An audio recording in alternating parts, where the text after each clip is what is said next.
Hello, good morning students. चलो, हमने standard 8 science में हमने यहाँ तक पढ़ा था the last editing manure and fertiliser. Okay, अभी इस टाइम हम देखेंगे एक्टिविटी 1.2। यहाँ पर एक एक्टिविटी है, तो टेक द मूंग एंड और ग्राम seed and germinate them. Select 3 equal size seeding. Take the 3 empty glasses, similar vessels. Mark them A, B, C. 2 glass A and little amount of the soil mixed with the little cow dung and manure. अभी यहाँ पर क्या बोले कि हमें एक 3 glass लेने हैं। ओके, एक्टिविटी में क्या करना है, तीन ग्लास लेने हैं, फिर उसमें मूंग है या चने दाल है वो अंकुरित करना है। ओके, तो हमें 3 ग्लास में ABC मार्क कर देना है। फिर 1 ग्लास में लिटिल अमाउंट थोड़ा सा सोइल लेना है, थोड़ी मिट्टी लेनी है और उसमें मिक्स करना है लिटिल काउ मतलब कि डग मैन्यूर। ओके, फिर in the B glass put the same amount of the soil mixer with the little urea. First glass में क्या लेना है, काव की थोड़ी डग लेनी है और फिर सेकेंड में क्या लेना है, सोइल के साथ में urea fertiliser. Okay, take the same amount of the soil in the C without editing anything. Now pour is some amount of water in each glass and plant a seedling in them.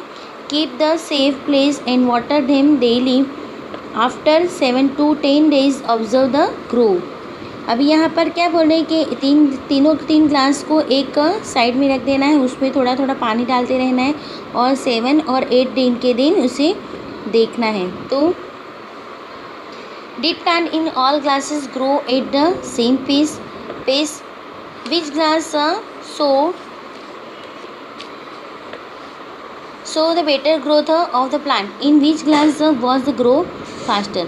अभी यहाँ पर देखो, एक यहाँ पर ABC, अभी कौन से ग्लास में ये काम वाले ओके डग की है और ये यूरिया के साथ में, और C में कोई भी मिक्सर डाला नहीं है, ऐसे ही सिर्फ ग्रो करने डाल दिया। तो किसकी ग्रो ज़्यादा है, देखो आप देख सकते हो। ओके, यहाँ पर ऐसे ही पूछा है कि in which glass was the grow faster.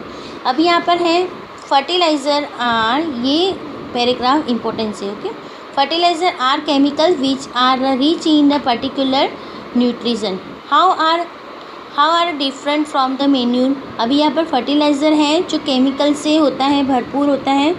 Okay, chemical होता है जो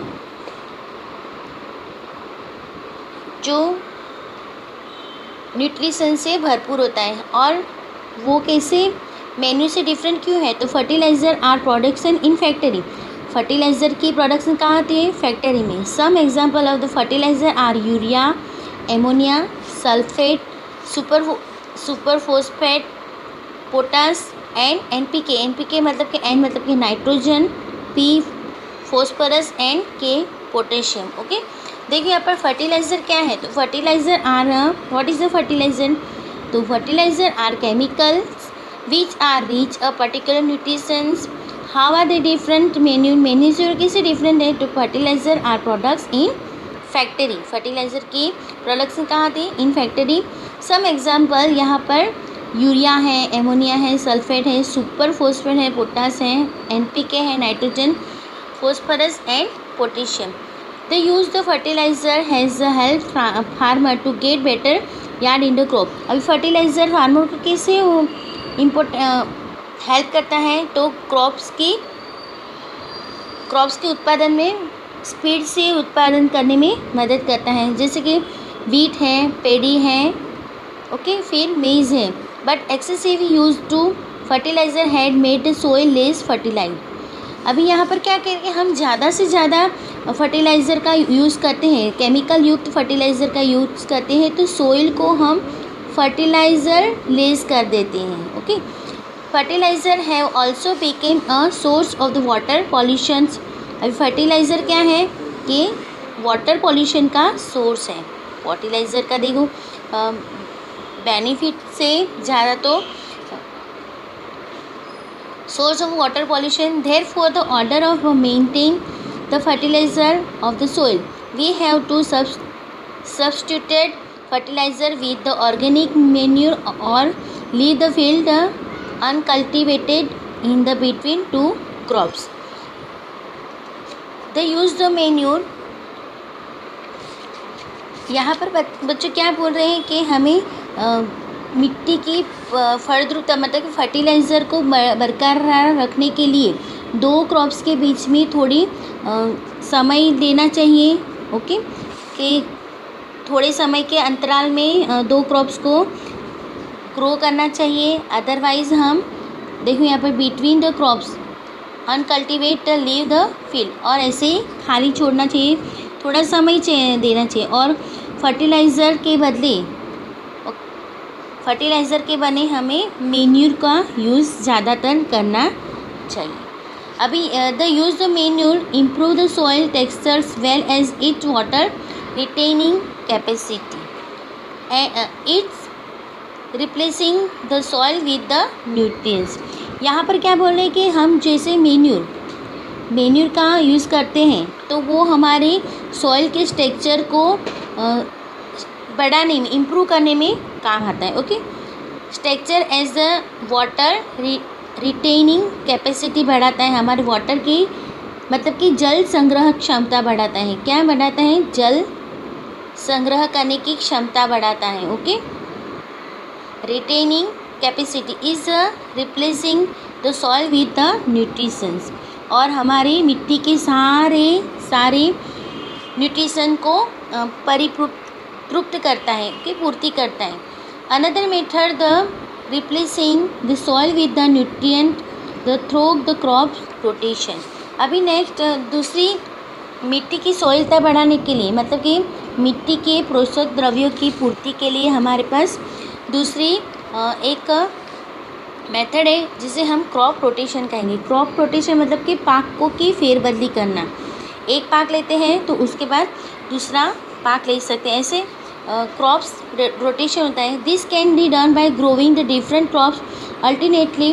अर्लाइल farmer in the northern India used to grow legumes as the fodder in the one seasons and the wheat in the next season। अभी यहाँ पर क्या बोल रहे हैं कि हमारे उत्तर भारत में है, जो उत्तर भारत के फार्मर हैं तो एक सीज़न में grow the lungs, okay, legumes मतलब कि कठोर लेते हैं, फिर उसी दूसरी सीज़न में गेहूं का उत्पादन करते हैं। ओके, नेक्स्ट सीज़न में गेहूं का उत्पादन करते हैं। इससे क्या होता है कि this help the replacement of the soil with the nitrogen. Okay, तो इससे क्या होता है कि ज़मीन में नाइट्रोजन की पूर्ति होती है। Farmer are the begin encourage to adopt this practice. अभी फार्मर इसकी प्रैक्टिस कर रहा है और इसे अपना भी रहा है। ओके, ये सेकंड है। सेकंड क्या है कि सॉइल की मिट्टी की न्यूट्रिशन को बढ़ाने की ये सेकंड वे है। ओके, फर्स्ट ये था, ये सेकंड वे है। Okay, in the previous class you have the learn about the rhizobium bacteria. Okay, हमने प्रीवियस क्लास में भी राइजोबियम बैक्टीरिया के बारे में पढ़ा था। This are present in the nodules of the roots and legumes plant. Okay, यहाँ पर क्या बोले कि राइजोबियम बैक्टीरिया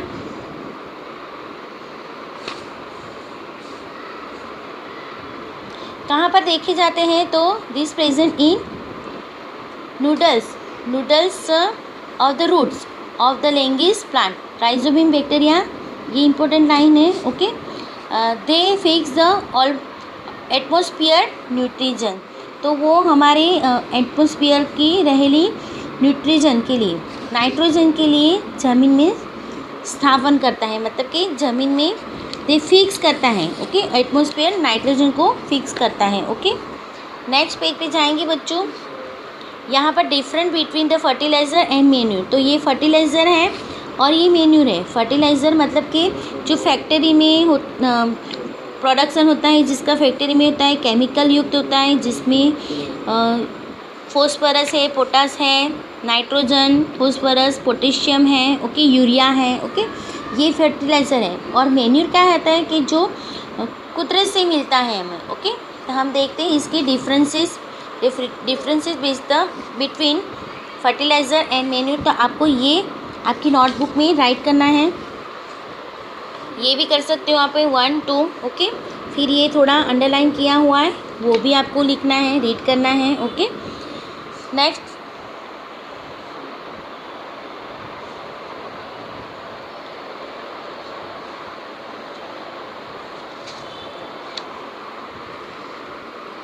फर्स्ट यहाँ पर है fertiliser is a man made inorganic salt, मतलब कि अकार्बनिक क्षार है, ऐसा बोल रहे हैं, inorganic salt. Fertiliser in man made, fertiliser क्या है, मानव सर्जित है, और इनऑर्गेनिक सॉल्ट है, मतलब कि अकार्बनिक क्षार है। फिर यहाँ पर manure is a natural substance obtain by the decomposing of the cattle, dung and plant residues. अभी यहाँ पर ये मैन्यूर क्या है कि वो हमारे कुदरती प्राकृतिक पदार्थ है, ओके, जो हमें वनस्पति के अवशेष के विघटन से प्राप्त होता है, okay.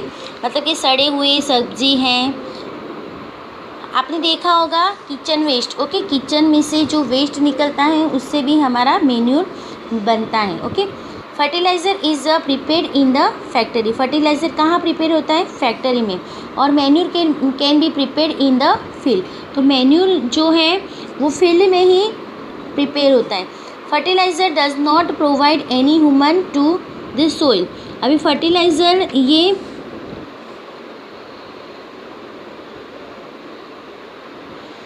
Fertiliser human to soil, मिट्टी में से कभी प्राप्त नहीं होता है, ओके।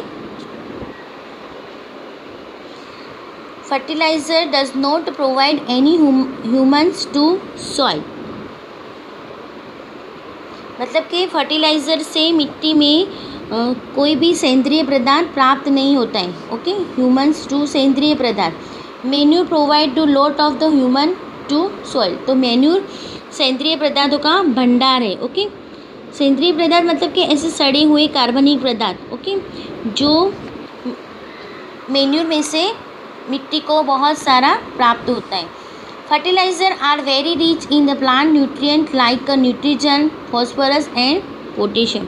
तो मैन्यूर क्या कहता है, सॉरी बच्चों, फर्टिलाइज़र क्या कहता है कि प्लांट की सारे पोषक द्रव्य जैसे कि नाइट्रोजन है, फॉस्फोरस है, पोटेशियम से भरपूर मात्रा में प्रोवाइड करता है। But manure is a relatively less rich in plant and nitrogen, तो मैन्यूर क्या कहता है कि वनस्पति को जो पोषक द्रव्य है ये फर्टिलाइज़र की तुलना में कम प्राप्त हो, कम मिलता है, okay.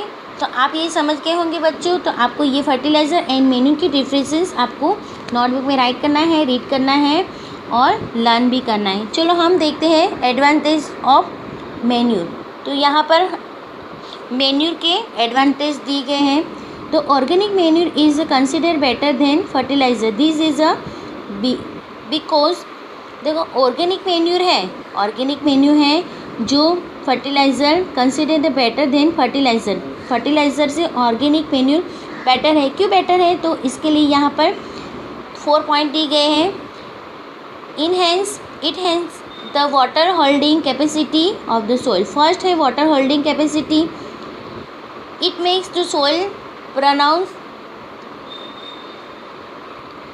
it makes the soil porous due to which the exchange the gases become easy. It increase the number of the friendly microbes. It improve the structure of the soil. तो ये हमारे हैं मैन्यूर के benefit, advantage of manure, okay. यहाँ पर देखो, यहाँ पर it make soil pores due to which exchange the gas become easy, यहाँ से मैन्यूर की जो पोज है, ओके, उसको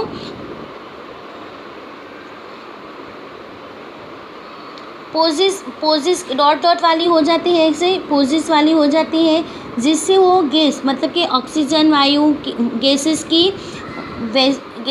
की एक्सचेंज बहुत इजीली कर पाता है। Increase the manure the friendly, तो यहाँ पर manure increase the friendly microbes की यो फ्रेंडली इंक्रीज करता है। ओके, माइक्रोब्स की इंक्रीज में काम आता है मेन्यूर। ओके, और next improve the structure of the soil, तो सोइल की स्ट्रक्चर में इम्प्रूव करता है। तो ये आपको इतना याद रखना है एडवांटेज ऑफ मेन्यूर। ओके, फिर है नेक्स्ट इरिगेशन। ओके, इरिगेशन मतलब कि इरिगेशन मतलब कि सिंचाई। क्या होगा बच्चों? सिंचाई। Okay, all living being need to water to live, अभी हमारे सारे लिविंग बीइंग को वाटर जिंदा रहने के लिए पानी की ज़रूरत होती है। Water is the important of the proper growth and development. Water is the observe by the plant roots, अभी वाटर प्लांट रूट से ऑब्जर्व होता है। Along with the water minerals and fertiliser are also absorb, अभी यहाँ पर plant roots के द्वारा पानी लेता है और उस पानी में मिनरल्स होती है, फर्टिलाइज़र होती है। ओके, जो ऑब्जर्व किए हुए मिट्टी से ऑब्जर्व किए होती हैं। Okay, the plant contain nearly 90% water, के प्लांट में कितने परसेंट वाटर होती है? 90%। Water is essential because germinators of the seed does not take the place under dry conditions. Nutrients dissolved in the water are transported to each part of the plant. Water also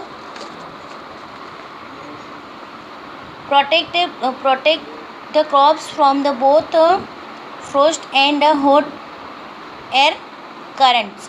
To maintain the moisturized soil, the healthy crops grow. Field have to be watered regularly, अभी यहाँ पर क्या बोल रहे हैं कि water की importance क्या है क्रॉप्स में? तो क्रॉप्स में 90% पानी ही होता है। ओके, पानी की ज़रूरत वो कैसे पूरा करता है? क्योंकि बीज के यहाँ पर देखो, बीज water are transport to each part of the plant, the nutrition dissolve, roots के द्वारा जो भी पानी वो ऑब्जर्व करता है मिट्टी में से, उसमें बहुत सारे मिनरल्स होते हैं, फर्टिलाइज़र होते हैं, जो क्रॉप्स की ग्रोइंग के लिए बहुत ही काम आता है। ओके, जो वाटर भी क्या करता है कि हमारे एयर में जो गर्मी रहती है, ओके, ठंडी से और गर्मी से, feel to water it regularly. तो फ्रोस्ट एंड हॉट एरिया मतलब कि ठंडी से और गर्मी से प्रोटेक्ट करता है। ओके, ठंडी में कम पानी डालना चाहिए और जो गर्मी की सीज़न होती है तो हम ज़्यादा पानी डालते हैं, इसीलिए कहते हैं कि फील्ड में रेगुलरली वाटर देना चाहिए। The supply of the water to crops at the regularly intervals, the cold irrigation, अभी इरीगेशन किसे कहेंगे? The supply of the water to crops at the regularly interval is called irrigation. The time and frequency of the irrigation varies from the crop to crop, soil to soil and season to season. अभी पानी किस तरह से डालना है, उसकी frequency और time किस पे डिपेंड है? तो क्रॉप टू क्रॉप पे डिपेंड है, सॉइल टू सॉइल। किसी मिट्टी में ज़्यादा ही मॉइस्चराइजर रहता है तो उसमें कम पानी डालना चाहिए। अभी एलोवेरा है, देखो बच्चों, एलोवेरा की प्लांट को कम पानी ही चलता है। ओके, उसमें ज़्यादा मॉइस्चराइज़र रहता है, इसीलिए उसमें कम पानी डालना चाहिए। ओके, ज़्यादा पानी से उसकी रूट्स ख़राब हो सकती है। ओके, ये तो soil to soil and season to season, बारिश के सीज़न में हमें पानी डालने की कोई ज़रूरत नहीं, कम पानी चाहिए। Okay, in summer the frequency of the watering high, अभी समर की सीज़न में क्योंकि गर्मी होती है, ओके, तो गर्मी की वजह से समर की सीज़न में वाटरिंग ज़्यादा करना चाहिए। could be due to the increase rate of the, क्यों पानी ज़्यादा डालना चाहिए गर्मी की सीज़न? तो increase rate of the evaporation of the water from the soil and the leave. अभी यहाँ पर क्या है कि लीव से गर्मी की सीज़न में बहुत धूप पड़ती है, ओके, हमें भी पसीना बहुत होता है ना गर्मी की सीज़न में, जितना ठंड की सीज़न में नहीं होता उससे ज़्यादा हमें गर्मी की सीज़न में evaporation of the water from the soil and leaves, leave की इवापोरेशन रेट इंक्रीज हो जाती है। इवापोरेशन रेट मतलब कि बाष्पोत्सर्जन मतलब कि बाष्पीभवन होना, ओके, लीव के पानी की मात्रा कम होने लगती है, okay. I am the very careful this year about watering the plant. Last summer my plant died and died, okay. इस टाइम क्या बोल रहे हैं ये बुझो कि इस टाइम में प्लांट में बहुत ही अच्छे से पानी करूँगा, वाटरिंग करूँगा, डालूँगा, क्योंकि लास्ट टाइम जो मेरे प्लांट सूख गए थे और मर गए थे। Source of the irrigation, the source of the water of the irrigation are well, tubewell, pond, lake and river, dams and canal. चलो यहाँ पर इम्पोर्टेंस है, ओके। सोर्स ऑफ इरिगेशन की सोर्स क्या है, तो वॉल है, ट्यूबवेल है, पॉन्ड है, लेक है, रिवर्स है, डैम्स है एंड कैनल, ओके। फिर नेक्स्ट पेज पे जाएंगे बच्चों।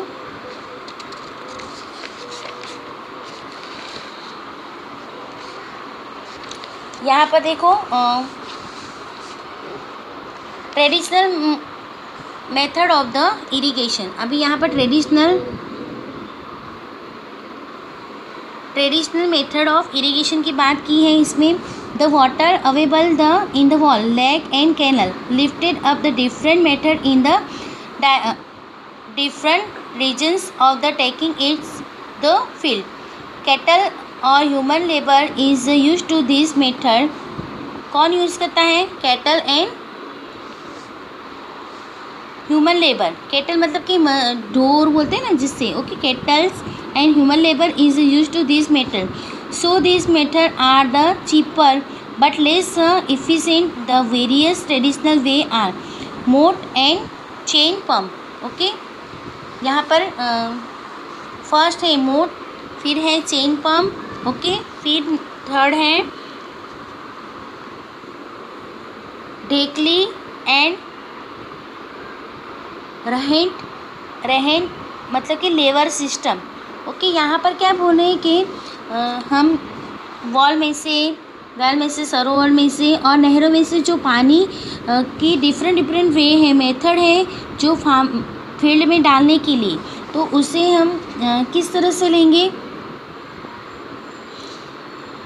तो ह्यूमन लेबर है जो मजदूर होते हैं और कैटल होते हैं जो इस मेथडों का यूज़ करते हैं। ये मेथड है बहुत ही सस्ती है और कम कार्य क्षमता मांगती है, ओके। यहाँ पर देखो चीपर है मतलब कि सस्ती है और ट्रेडिशनल है मतलब कि पुरानी है। तो यहाँ पर कौन कौन सी है, तो मोट है, पुली सिस्टम, ओके, गरगड़ी जो यहाँ पर गरगड़ी होती है ना वो, फिर चेन पंप है, चेन पंप देखो ये चेन पंप की है, ओके, इस तरह से चेन पंप। फिर ये ढेकली, देखो यहाँ पर ढेकली मतलब कि क्या, कि इस तरह से पानी कुएं में से पानी निकाल रहे हैं, देखो यहाँ पर, ओके।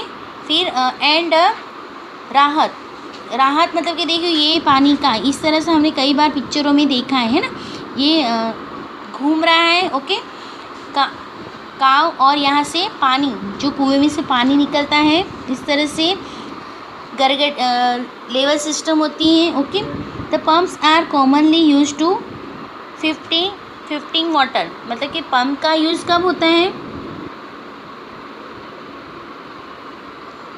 पानी को कुएं में से बाहर निकालने के लिए पंप का यूज़ होता है। Diesel, boil gas, biogas, electricity and solar energy use to run this pump. अभी ये पंप को पानी को नीचे से ऊपर लाने के लिए, कुएं में से बाहर लाने के लिए पंप का यूज़ होता है, जिसमें हमने देखा ही है, ओके। हम फार्मर के ही बेटे हो ना, आप गांव में जाते हो ज़्यादातर, तो आपने देखा होगा कि गांव में हमने इस तरह के, अदरवाइज़ पिक्चरों में भी देखा है इस तरह की। ये पुरानी मेथड है बट ये थोड़ा अभी भी कहाँ कहीं पर पिक्चरों में दिखाई देता है। Okay, pump to are common use to. अभी पंप में क्या यूज़ होता है, डीजल है, बायोगैस है, इलेक्ट्रिसिटी एंड सोलर एनर्जी से पंप चलता है। ओके, ये अंडरलाइन कर दो। ओके, नाउ अभी देखो बच्चों, हमने यहाँ तक ही रखना है। मॉडर्न मेथड ऑफ इरिगेशन हम नेक्स्ट में पढ़ेंगे। Okay okay, bye bye, take care. अभी आपको इतना है आज लर्न करना है। Bye bye, see you again.